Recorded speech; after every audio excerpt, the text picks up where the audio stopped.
Olá, tudo bem por aí? Nós estamos começando mais uma edição do nosso programa Facilita Araras, uma produção da Associação de Engenheiros e Arquitetos de Araras. Muito obrigado pelo carinho, obrigado pela audiência, um beijo, um abraço para você em toda a região. Nosso convidado de hoje é o Luiz Alfredo Contini Grande, que é engenheiro civil, professor doutor na engenharia civil, pesquisador da Unicamp, estudou na Espanha, onde fez curso de restaurador, já foi conselheiro do CREA São Paulo, tem uma vasta experiência na área da construção civil. Conhecido como engenheiro Luizinho. Tudo bem, Luizinho? É um prazer recebê-lo aqui no nosso programa. Muito obrigado. Eu fico muito satisfeito de ter sido convidado. Só que a gente tem poucas alegrias com o Brasil que está acontecendo. A engenharia civil está sendo abandonada. Os projetos estão caindo. Os pilares afundando. Não é? Represas desmoronando. Tudo isso é falta de fiscalização da engenharia civil. O CREA tinha que estar vendo tudo isso. O CREA não tem essa, mas tinha que estar fazendo com que as associações façam fiscalizar. A função do CREA é fazer fiscalizar.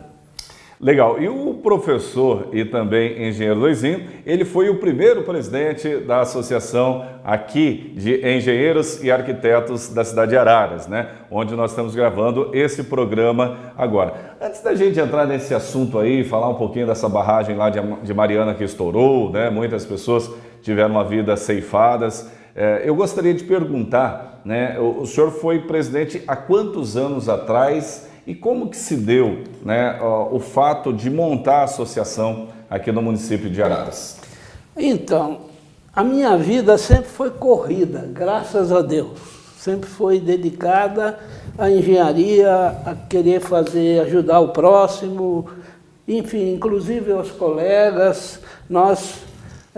E eu fui, naquele tempo, eu era conselheiro do CREA. Que ano? Foi 81, 82, e nós ali tínhamos uma luta muito grande dentro do CREA em relação a arquiteto, em relação a engenheiro eletricista, em relação a engenheiro agrônomo, cada um querendo pegar, abocanhar a parte do engenheiro civil, certo? Sim. E nós tínhamos um grupo ali de engenheiros civis que criamos a ABENC, é a Associação Brasileira de Engenheiros Civis, do Brasil.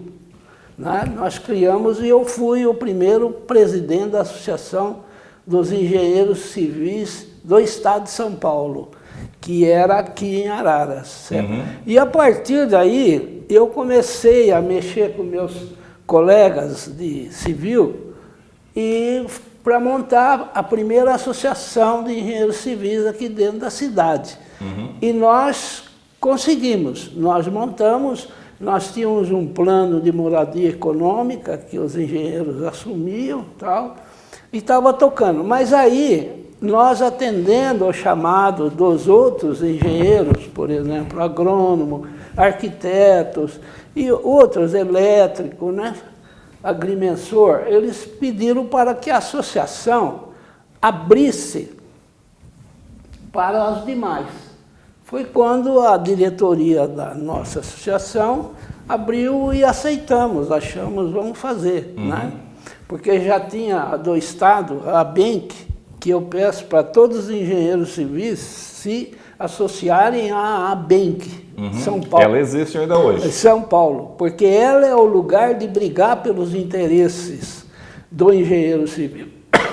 Aqui, a Associação de Araras é uma associação assim mais festiva, certo? Porque cada um defende o seu interesse.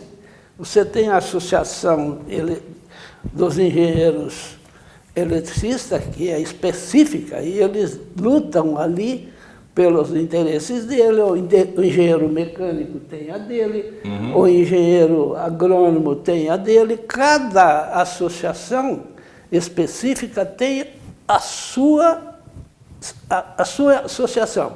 E depois eles congregam, como essa aqui, para fazer uma comemorativa, festiva, certo? Então, o engenheiro civil perdeu muito campo por ele achar que ele, através das associações, eles conseguiriam manter o que tinha. Mas foi perdendo, porque foi aumentando o número dos demais engenheiros, foram montando as associações, são associações muito boas, e tem que ser assim mesmo. Os engenheiros eletricistas competentes, né, agrônomos, todos eles, mecânicos, todos. Então, eu fui um dos presidentes da associação, agora já está com outro grupo, certo? Sim. Mas nós tocamos. E aí nasceu essa aqui, que, com pessoas também, engenheiros competitíssimos, que era o Wagner Colombini, que era... Tem vários, eu não vou citar não, porque eu acabo esquecendo. O Fernando, Álvares Leite. Tem vários, né, que eram da época da abertura. Época da abertura. E hoje, vendo, né, esse prédio grandiosíssimo que tem aqui, vendo as instalações, o trabalho que é desenvolvido por essa associação, qual é o sentimento do senhor? Eu fico muito feliz, por um lado, mas por outro, eu fico muito triste, porque a engenharia está... As escolas de engenharia, que têm que ser abertas, precisam, porque desmistificar escola de medicina, escola de engenharia, escola de direito, tem que desmistificar tudo. Agora, tem que dar curso responsável, certo? Porque está saindo aí, não é só, a turma fala do direito, faz a ordem, e a ordem é muito bom, tem que fazer. Como tem que fazer? Eu acabei de chegar nessa conclusão, tem que fazer um exame para engenheiro, para ver se ele está capacitado também. Para médico também, para todas outras as categorias áreas. Também. Sim, porque existe a lei, é o seguinte, a hora que você recebe um diploma, você registra esse diploma no conselho, você é um cidadão especial. Você não é um cidadão comum, você deixa de ser um cidadão comum, você passa a ser um cidadão especial. Todas as demais cidadãos que queiram fazer uma casa, ele tem que ter um engenheiro civil, ou arquiteto, para responder por ele. Então, ele tem muita responsabilidade, está me entendendo? Então, quando ele recebe esse diploma, ele está liberado, ele faz tudo. Entende? Ele é um cidadão que deixa de ser o cidadão comum para ser um cidadão especial, apoiado pela lei. Então, é isso. O médico também é assim. O médico, para operar, ele tem que se formar num curso superior e estar registrado. Passar por um estágio bem grande, que são as especializações. Não, mas mesmo passando, mesmo o engenheiro, mesmo o advogado também acontece. Sim. Todo curso, em função da necessidade de aumentar o número de estudantes no Brasil, tem que passar por uma checagem.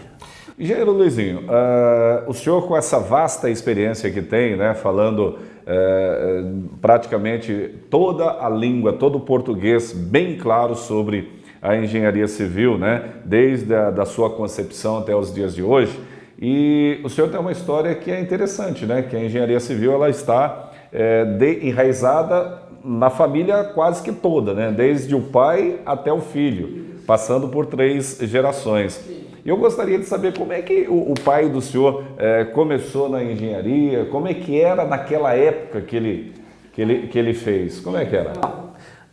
Ele era pedreiro, servente, virou pedreiro e começou a trabalhar. Na prática mesmo? Na prática, né? Fazendo plantinha, porque ele o José Grande, conhecido como Bepim. E ele construiu aí vamos falar, mais da metade da cidade de Araras, na época, certo? Na época dele, que tinha 2 ou 3 construtores como ele, certo? Que ano mais ou menos? 1900 e? Em 1933, ele tirou a carteira profissional dele de construtor, licença precária.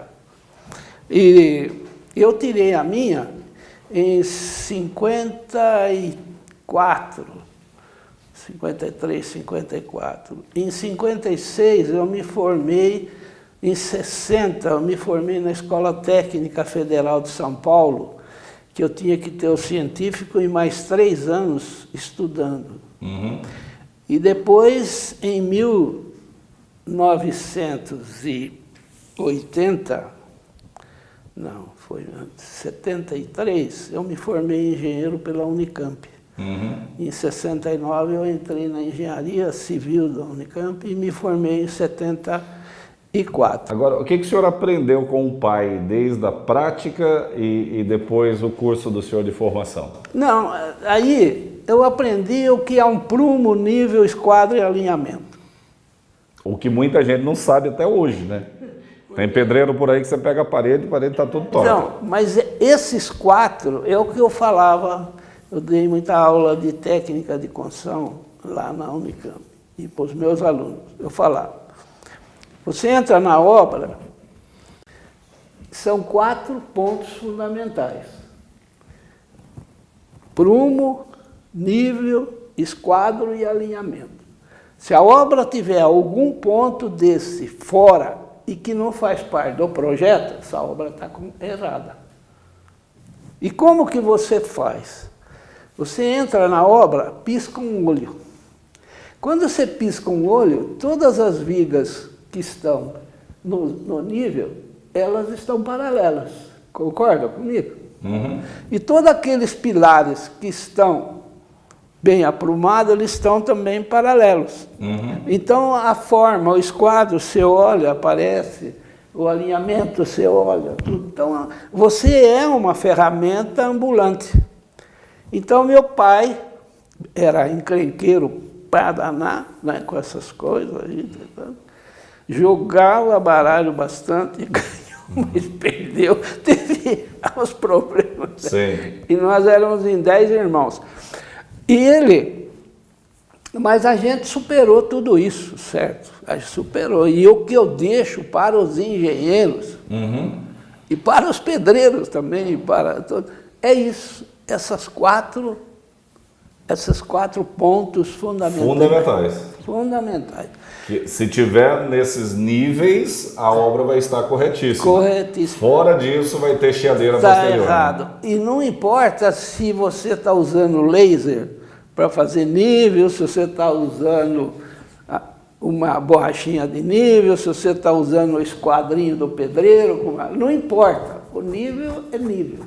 Esquadro, alinhamento, né? E acabou. Não tem. Construir não tem segredo. Mas existem regras. Essas regras, certo? O pedreiro não pode querer se dar uma de engenheiro, querer definir uma estrutura, o cálculo. O engenheiro não pode se entregar ao pedreiro, porque o pedreiro tem a facilidade, ele tem. E o engenheiro vai e se entrega. Precisa entender que o pedreiro, com raríssimas exceções, ele estuda, ele tem competência para estudar uns degraus acima, né? Com você, da matemática, que precisa para aprender a calcular. Né? E o engenheiro, ele gostaria que o outro soubesse, mas não dá certo. Então, cada um na sua. O eletricista, cada um na sua. Cada macaco no seu galho. O encanador, cada um na sua. Exato. O marceneiro, o carpinteiro, siga cada um. E o nosso grande defeito de hoje, por todo mundo ganhar pouco, e você tem que matar um leão por dia, então o indivíduo, ele faz o que ele não sabe. Se ele vai fazer o que ele não sabe, ele faz mal feito. E aí dá o problema. E esse problema vai estourar, o povo tem que aprender, levar na justiça. Uhum. O Código de Defesa do Consumidor apoia muito isso daí. Você está entendendo? Maravilha. Luizinho, dá só um tempinho, a gente vai fazer um rápido intervalinho. Daqui a pouquinho nós voltamos trazendo mais informações com o engenheiro Luizinho. E olha, grandes histórias para você.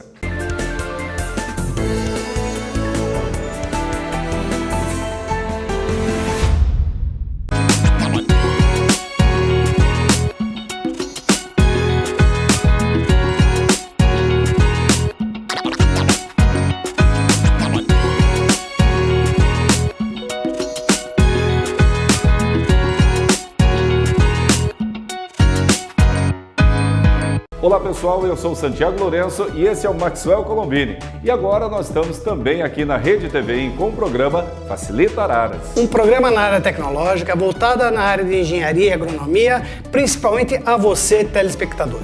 Todas as terças, às 19h30, com reprise aos sábados, às 16 horas. E nos vemos lá. Conheça os serviços da SAEL, Engenharia Elétrica, Projetos e Assessoria Técnica. A SAEL oferece projetos de rede de distribuição elétrica, iluminação pública para praças e jardins e acompanha a sua obra do início ao fim. A SAEL possui projeto de sistema de proteção contra descarga atmosférica e estudo de proteção sobre corrente de média e baixa tensão. Os profissionais da SAEL fazem análise sobre a conta de energia elétrica e prestam orientação técnica para construtores e prestadores de serviços. Projeto elétrico para residências, comércios e indústrias é com a SAEL. Rua Consolação 277, Belvidere, Araras. Fone 3351-2530. O CREA São Paulo está apoiando publicamente a campanha 10 Medidas contra a Corrupção. Criado pelo Ministério Público Federal, este movimento quer transformar em projeto de lei 10 propostas de combate à corrupção e colocar um ponto final nessa prática que tanto prejudica o Brasil. Participe! Imprima sua ficha de assinaturas no site www.10medidas.mpf.mp.br. Depois de preenchida, encaminhe a ficha assinada pelo correio. Você também pode enviá-la para qualquer unidade do CREA São Paulo. Vamos juntos mudar a cara e os rumos do nosso país. Agora chegou a sua vez de ajudar a acabar com a corrupção nesse país. A sua participação é muito simples. Nós temos que coletar 1,5 milhão de assinaturas para que nós possamos levar até o Congresso Nacional 10 medidas para acabar com a corrupção. Nos ajude nessa campanha coletando assinaturas.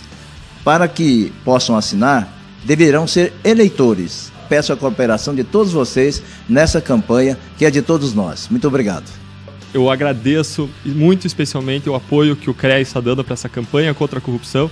E eu quero dizer para você, se você é engenheiro, se você não aguenta mais o custo Brasil, os custos decorrentes da corrupção, se você entende que a corrupção é um mal do qual nós devemos nos livrar, eu queria te convidar para aderir a essa campanha, para imprimir uma ficha de coleta de assinaturas e para colher assinaturas e encaminhar para o Ministério Público Federal. Vamos juntos colher 1,5 milhão de assinaturas e contribuir com a mudança do nosso país.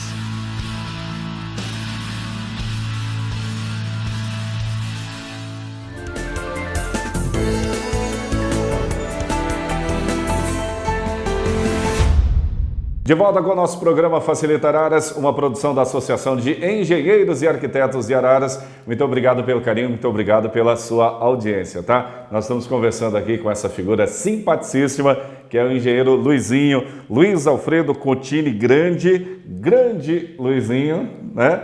E ele que é engenheiro civil, professor e doutor em engenharia civil, já foi pesquisador da Unicamp, estudou na Espanha, né, fazendo lá um curso de restaurador, foi conselheiro do CREA São Paulo também, tem uma vasta experiência. Nós falamos no intervalo passado sobre a questão da influência do pai dele, mas o Luizinho também tem um filho que é formado na engenharia civil, né, Luizinho? Graças a Deus. E ele é formado onde? Na Unicamp. É, também? Foi meu aluno. Foi aluno do senhor? Sim, sim.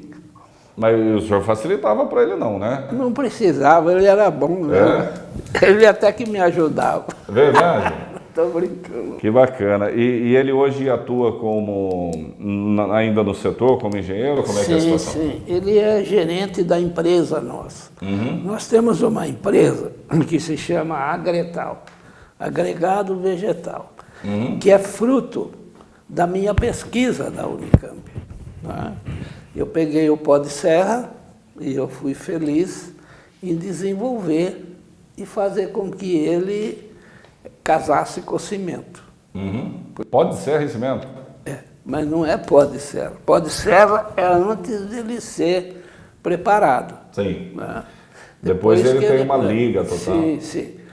Depois o cimento, e nós temos uma indústria de produzir caixa e outras peças de agregado vegetal. Esse agregado vegetal, ele tem qualidades fantásticas quando adicionado ao cimento.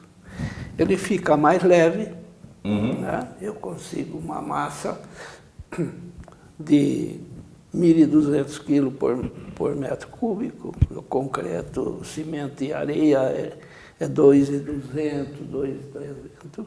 Ele tem uma condutibilidade térmica de 0,14 watts por metro por grau Kelvin, enquanto que a argamassa de seu concreto é 1,4. A acústica também, ele tem um comportamento muito bom para revestir parede, para diminuir o retorno. Os ruídos. Isso. Então, nós temos um trabalho que eu estou guardando, e também é que nós estamos no momento para fazer, entendeu? E eu pretendo fazer moradia, assim, até as coisas não acontecem como você vai escrevendo, as coisas acontecem assim, você tem algo, você precisa saber esperar que vai aparecer do outro lado outro algo que vai combinar com Que vai esse. encaixar. Que vai encaixar. O senhor tem uma panela e precisa aparecer uma tampa. Já apareceu. É que a gente, como país, nessa situação que nós estamos, não tem dinheiro. Estão dispensando todo mundo. A situação está ruim para todo mundo. Para a gente que tem uma situação mais ou menos, você não pode enfiar o pé pelas mãos Que às vezes você pode perder dinheiro e perder o que tem. E perde. O Brasil é um país fantástico. Eu vivi aí, já viajei por tudo que foi aí lugar vizinho do Brasil. O Brasil é xiita. Ele é imbecil. É imbecil. Ele tinha que ter... Eu venho de uma família de 10 filhos. Meu pai foi o maior jogador de baralho aqui de Arara. Ele e mais uns 3. Mas olha, e meus irmãos saíram bem todos porque lutavam. Pessoa luta. Sim. O Brasil tinha que ter cassino. Está na hora de abrir isso aí, cassino. Porque tem que estar em todo... No Espanha, Não, você sai... Na Argentina tem. Não, mas saia no entorno do Brasil, nos países vizinhos do Brasil, e vê quantos cassinos eles têm. E quantos brasileiros bem situados de dinheiro vai levar o dinheiro lá. Mas, Luizinho, essa última parte que o senhor estava falando, a mistura entre o pó de serra e a questão do cimento, né? Qual que é o final, qual que é a produção de vocês, que vocês estão fazendo? Então, acontece assim, para a gente fazer, a minha intenção antes de morrer, porque eu estou chegando no caminho, né? Já iniciou a curva? Não, ainda não, mas eu estou vendo lá, vire à esquerda, qualquer coisa. Mas você tem que ter área de reflorestamento. Sim. Porque a gente trabalha com pinos, eucalipto. Você tem que ter reflorestamento, porque a gente tem usado aqui, um material, já aplicado em várias obras aqui, de regularização de contrapiso. Quer dizer, a regularização de contrapiso é o enchimento para você colocar o revestimento. Para colocar o piso, antes tem a regularização. Porque às vezes, por uma falha, e não tem como mudar. E fica torto, né? Não é torto, ele fica mais baixo do que um outro lugar, tá? Então precisa regularizar. E esse material regularizando, ele auxilia em eliminar o ruído de baixo. Porque a pessoa que anda com calçado de saltinho... Para apartamento, principalmente, né? Então esse daí elimina, ajuda a eliminar. Isso é interessante. É leve, porque a massa está dando 1.200 quilos por centímetro quadrado, 1.200 quilos por metro cúbico, quer dizer. Então ela fica leve, adequada para isso. Mas tem um problema. Quando você faz um restaurante e a comida é boa, começa a vir bastante gente para comer, não é? Sim, naturalmente. Aí você não dá conta da comida. Então nós temos que ter um reflorestamento para ter sempre o material, para poder atender isso.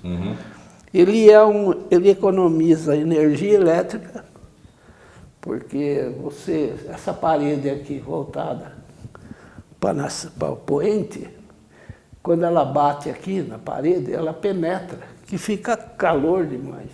E usa mais ar-condicionado. E se você tem o lado de lá revestido com agregado vegetal, você cai. Isso daí você não precisa.